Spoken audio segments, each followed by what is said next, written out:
आइए स्टूडेंट्स, अब हम एक एग्जाम्पल करते हैं। इस एग्जाम्पल में क्या है कि हमने करना है क्वाड्रेटिक पैराबोला से फिट करनी है equation by using the least square method and find the model हमारे पास क्या है, yt है। अब हमने क्या करना है कि जो हमारे पास ईयर्स हैं उनको इंडिपेंडेंट वेरिएबल लेना है और हमारे पास जो इंडेक्स गिवन है उसमें सारी ये प्राइजेस गिवन है।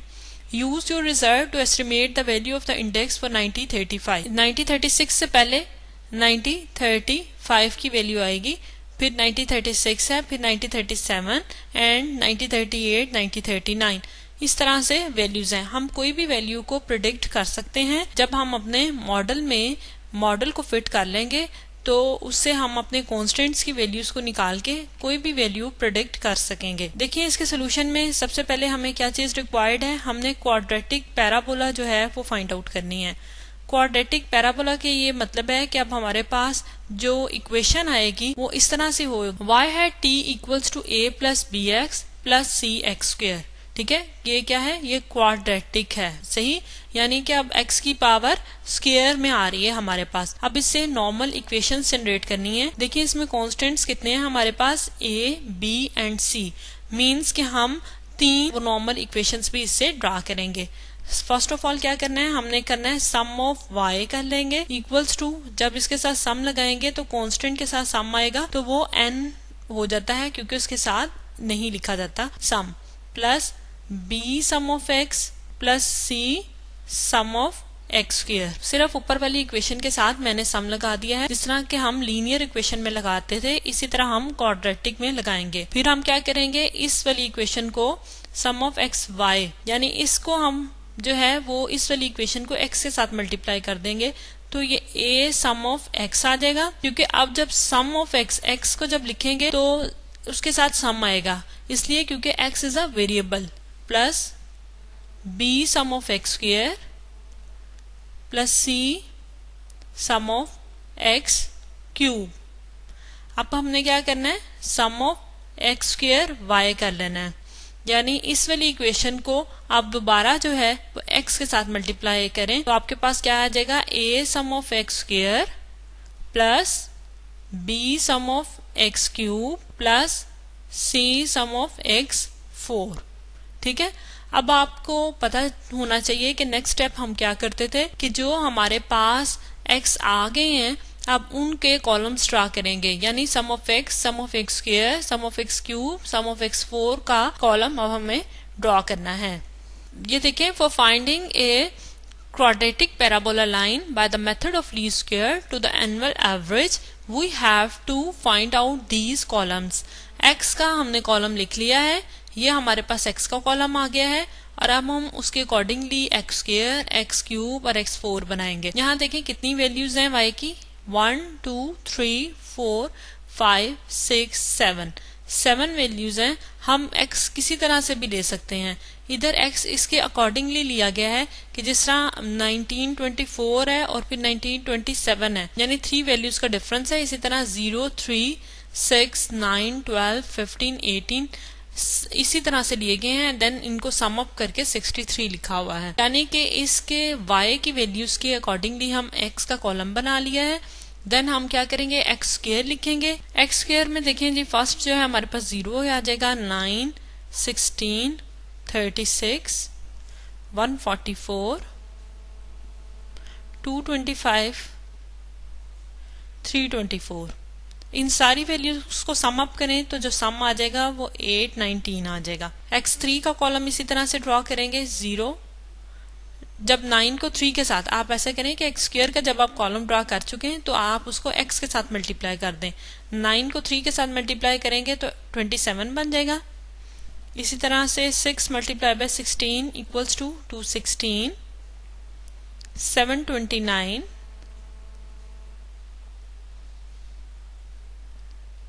3375 58 32। और इन सारी वैल्यूज को सम अप करें तो हमारे पास क्या आ जाएगा, हमारे पास ये वैल्यू आ जाएगी। अब हमने x4 को कॉलम ड्रा करना है। बिल्कुल उसी तरह आप x3 का जब कॉलम ड्रा कर चुके हैं तो उसको फिर x से मल्टीप्लाई करेंगे तो x4 आपके पास आ जाएगा। अदरवाइज कैलकुलेटर पे आप एक वैल्यू लिखें, 3 लिखें और उसकी पावर में जाके 4 लिख दें, क्योंकि पावर का यूं करके सिंबल कैलकुलेटर्स पे बना हुआ होता है, तो उसकी पावर पे जाके 4 लिख दें, यानी कि 3 की पावर 4 इक्वल्स टू आपके पास आ जाएगा 81। आप डायरेक्ट भी फाइंड आउट कर सकते हैं।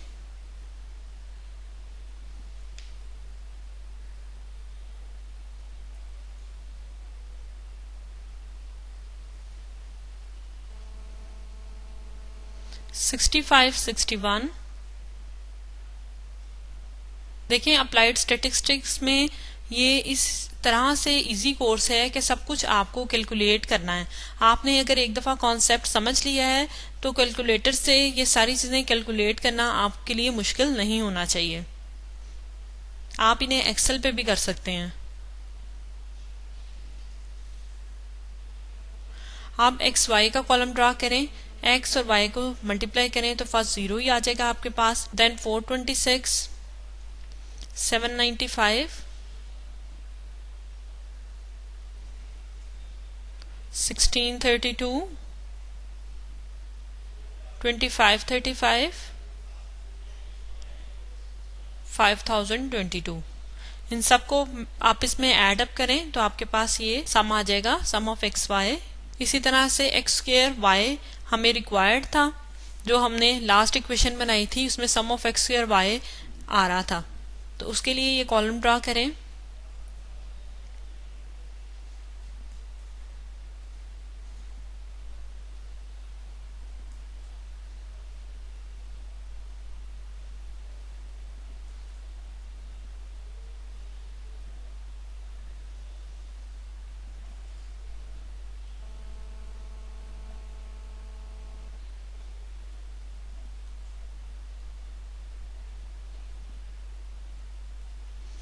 इस कॉलम को ऐड करें, ये आपके पास आ गया है। अब हम क्या करेंगे कि जो अभी अभी हमने ये इक्वेशंस फाइंड आउट की हैं, इनकी जगह हम इन वैल्यूज को पुट कर देंगे, यानी सम ऑफ वाई की जगह सम ऑफ वाई की वैल्यू लिखेंगे equals to n a. N number of observation कितनी है हमारे पास 7, और ए बी और c these are the constants, we have to find the value of the constants. So अभी हम इसको इक्वेशन में इसी तरह से लिखेंगे। मैं आज आपको पूरा इसका मेथड बताना चाहती हूँ, जो कि आपने लीनियर इक्वेशन में या जो हम हैं साइमल्टेनियसली इक्वेशन सॉल्व आउट करके ए और बी सी की वैल्यूज को फाइंड आउट करते हैं, वो किस तरह से करते हैं मैं आपको वो रिकॉल कराना चाहती हूँ। आपने अपने मैथ्स के कोर्स में ये किया होगा, लेकिन इसको स्टैट्स में भी यूज होता है और आपको ये आना चाहिए। ये बहुत ही इजी मेथड है। आइए अब हम इसको देखते हैं किस तरह से करते हैं। आपके पास ये देखें सब्स्टिट्यूट कर दी हैं हमने वैल्यूज, और हमारे पास ये 3 इक्वेशंस बन गई हैं।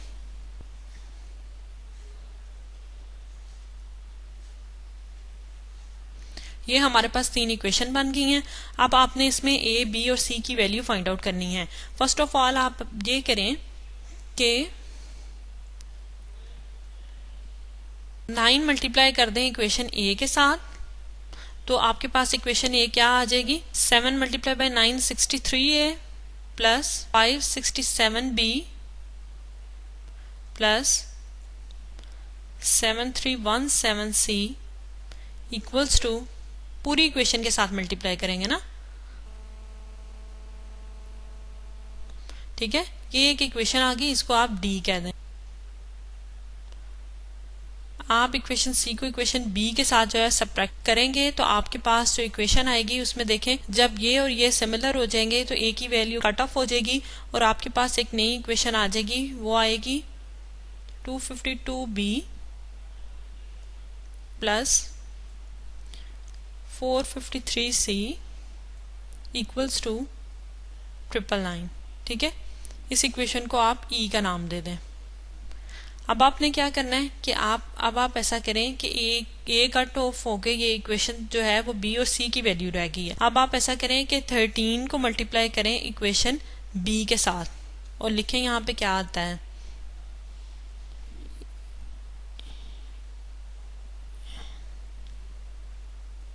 प्लस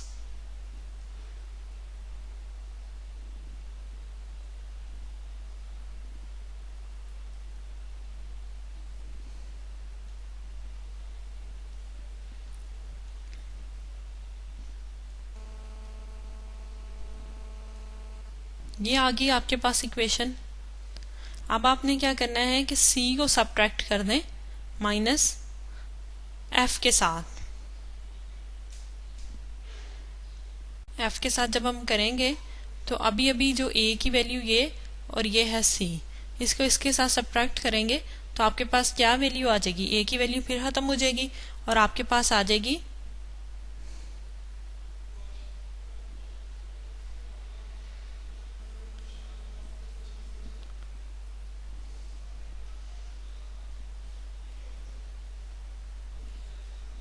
इसको इक्वेशन जी का नाम दे दें।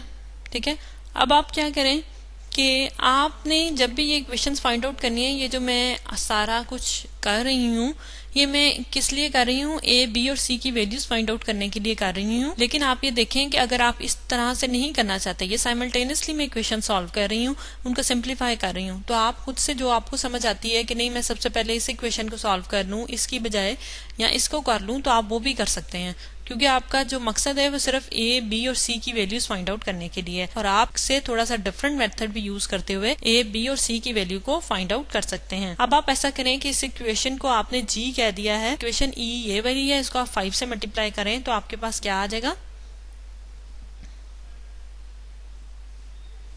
1260b प्लस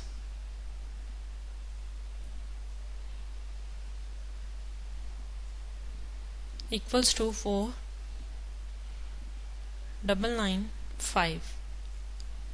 ये इक्वेशन एच बन गई आपके पास। ठीक है, अब आप ऐसा करें कि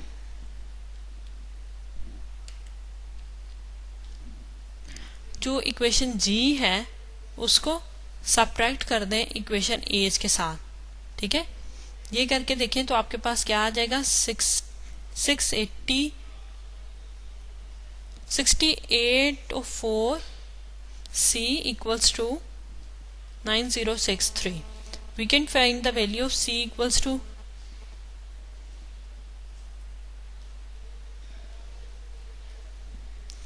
1.332. Now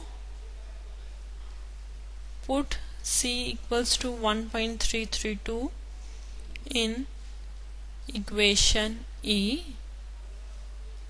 तो आपके पास क्या आ जाएगा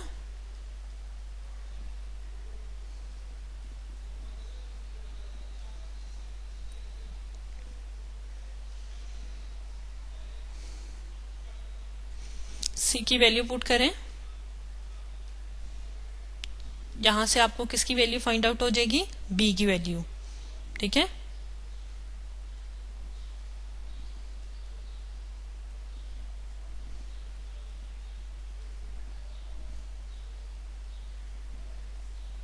तो B हमारे पास क्या आ जाएगा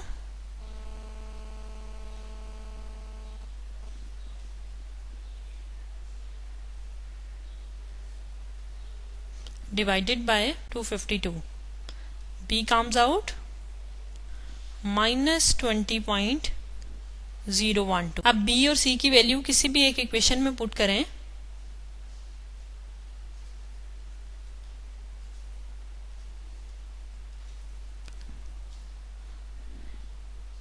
इन इक्वेशन ए में हम इसलिए पुट कर रहे हैं क्योंकि उसमें A की वैल्यू भी है, and we are interested to find the value of A।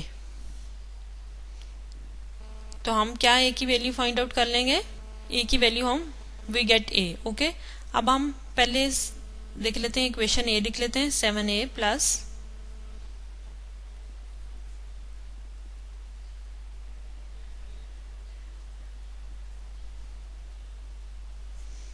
यानी 7A प्लस 63 और C की वैल्यू क्या थी हमारे पास 1.332। ये C की वैल्यू थी, हमने यहाँ पहले B की वैल्यू लिखनी है। चले यहाँ पे C पहले लिख लेते हैं 819 था प्लस 63, क्योंकि ये प्लस है तो आगे पीछे हम इसको लिख सकते हैं।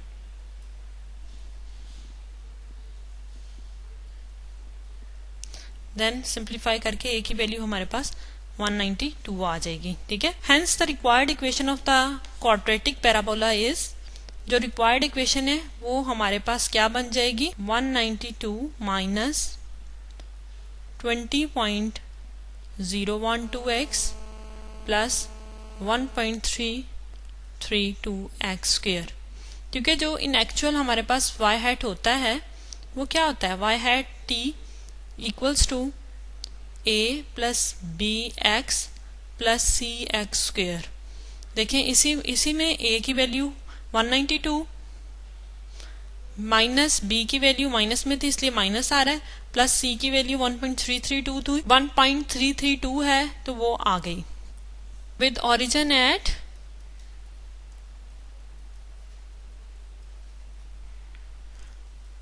1924 में है। To estimate the value of the index for 1935 we put x equals to 11 in the above equation and we gate.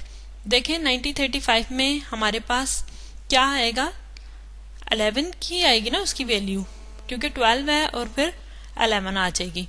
अगर हम पुट कर दें 11,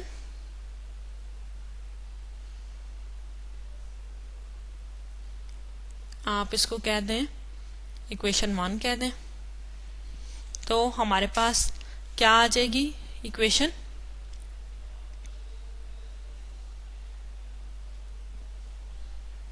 हमारे पास एस्टिमेटेड वैल्यू आ जाएगी 133।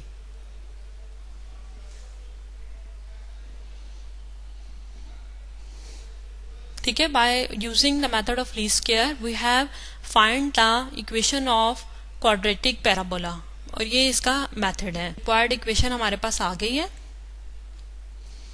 वो वैल्यू जो आ गई है वो equals to y hat t equals to 133 आई है। सही है, बाय यूजिंग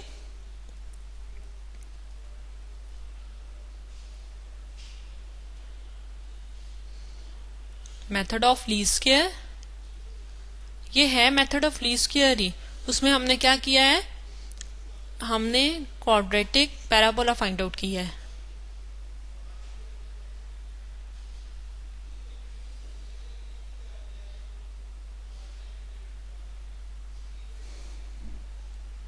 स्टूडेंट आइए अब हम एक एग्जांपल करते हैं जिसमें कि हमने मेथड यूज करना है percentage of annual average method. Example में इसका डाटा हमें 1976 टू 1978 तक गिवन है और क्वार्टरली ये डाटा हमें गिवन है। स्टूडेंट्स आप ये देखें कि ये हम जो मेथड्स यूज कर रहे हैं, ये हम मेथड किन को फाइंड आउट करने के लिए यूज कर रहे हैं। जैसा कि मैंने आपको लेक्चर के स्टार्ट में बताया था कि हम लोग जो हमारे पास सीजनल वेरिएशंस हैं उनको फाइंड आउट करने के लिए ये मेथड्स यूज कर रहे हैं, जिसमें कि हमने पहले जो मेथड पढ़ा है अभी वो हमने मेथड ऑफ लीस्ट स्क्वायर पढ़ा है। No we are going for percentage of annual average method.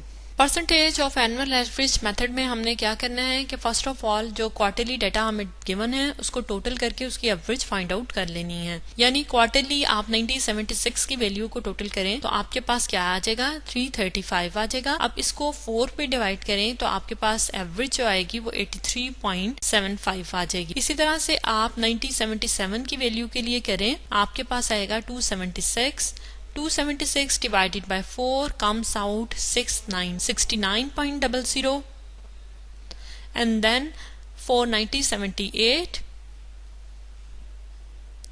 56.50। अब हमने क्या फाइंड आउट करना है, द परसेंटेजेस हमने फाइंड आउट करनी है, एनुअल परसेंटेजेस फाइंड आउट करनी है। उसके लिए हम क्या करेंगे कि हमारी जो ईच ऑब्जर्वेशन है, क्वार्टरली ईच ऑब्जर्वेशन है, उसको हम डिवाइड करेंगे एवरेज से, तो हमारे पास ये वाला टेबल कंस्ट्रक्ट हो जाएगा। तो अब हम क्या करेंगे कि यहाँ पे सीजनल इंडिसेस फाइंड आउट करने के लिए जो हमारे पास इन एक्चुअल वैल्यू थी वो 118 थी, 118 डिवाइडेड बाय आप करेंगे 83.75, तो आपके पास वैल्यू आ जाएगी 140.90। देखें स्टूडेंट, ये मैंने आपको लास्ट लेक्चर में भी ये एग्जांपल करवाई थी और इसी तरह से इसको आप दोबारा से रिवाइज कर रही हूँ, इसलिए मैं यहाँ पे डिटेल में नहीं लिख रही कि आपने क्या किया है। सिंपली आप ओरिजिनल वैल्यू को डिवाइड करेंगे करस्पॉन्डिंग एवरेज के साथ। यहाँ पे मैं लिख देती हूँ कि ये किस तरह से फाइंड आउट कर रहे हैं आप टेबल के, आपकी ओरिजिनल वैल्यू है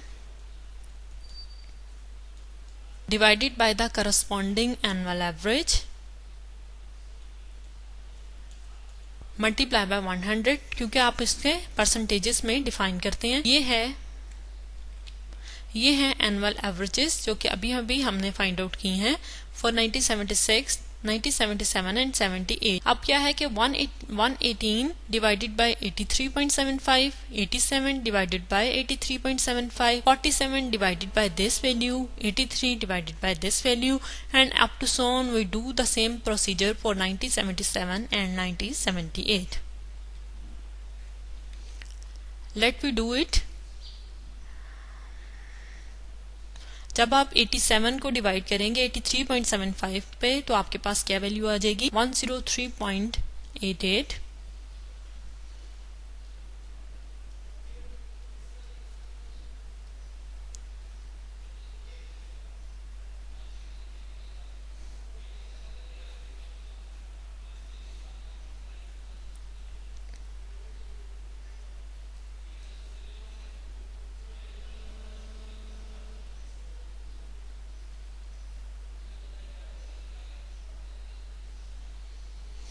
$129.20, 107.96, 63.72 and 99.12। अब आप इसको टोटल कर लें। टोटल करके आपके पास फर्स्ट जो आएगा 406.33, 64, 179.26 एंड 296.77। डिवाइड करें कितनी वैल्यू कितने ईयर्स हैं 1 2 3 के साथ इसे डिवाइड करें तो आपके पास जो मीन आ जाएगा वो आ जाएगा 135.44, 105.88, 59.75 एंड 98.92। सम अप करें इन मीन वैल्यूज को तो आपके पास क्या आ रहा है 399.99। ठीक है, approximately equals to 400 means the sum of the mean percentages is 399.93 which is close to the desired total of 400. Therefore no adjustment is necessary. Hence the desired seasonal indices कौन कौन से हमारे पास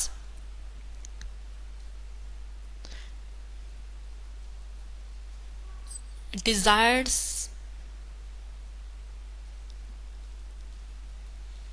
इंडिसेस हमारे पास यही डिजायर्ड सीजनल इंडिसेस हैं। ये सारे के सारे 135.44, 105.88, 59.75, 98.92 these are the desired seasonal indices।